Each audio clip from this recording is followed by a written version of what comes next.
that big government not only threatens the future of the country, it basically threatens the livelihood of all the young people trying to get jobs. Some economists say that we're losing 1 million jobs a year just because of the burden of debt. I don't think it can go on forever. Texas is always big, and you don't have to tell Texans that. They know it. You guys are a huge force in the House of Representatives with all your congressmen. You're a huge force in the electoral battle, should we get involved in this.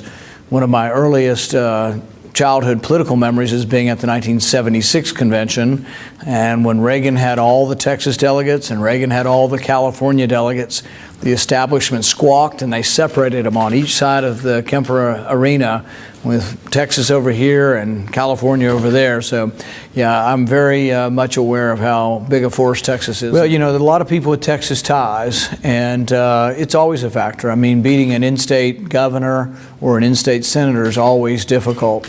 So I think by any measure, if we got into it, it's an upset to beat somebody from Texas, the same way it'd be an upset for them, to beat me in Kentucky or Jeb Bush in Florida.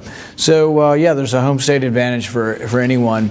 But I think ultimately Republicans also make sort of two decisions. They make a decision on who's best to represent them in the Senate or in the Congress or in the governor's mansion.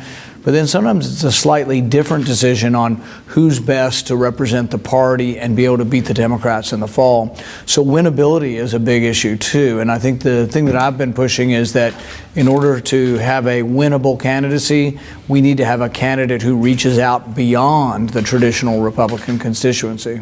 One of the things I've worked a long time for the last year and a half on is criminal justice reform. I think that big government messes up a lot of things. Big government can't run the post office very well, but they're having trouble running the criminal justice system, and there seems to be some unfairness. It seems to be that the people we're putting in jail for nonviolent offenses tend to be people of color, even though when you look at these offenses, often white kids are doing these petty, illegal drug crimes as much as kids and minority kids, but the minority kids seem to be filling up our jails. So something's wrong with the system, and I think we have to change it.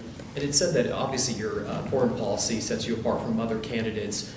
Do incidents like the ISIS beheading, the video that surfaced today, does that change your view of that? I've said that we should militarily respond to ISIS. I'm upset that ISIS is as strong as they are. I'm upset that ISIS has a lot of American weapons that we're now forced to fight against. About a year ago, though, I was one of the few Republicans who said, don't send any arms into Syria. The irony is we'll be back in a year fighting against our own arms.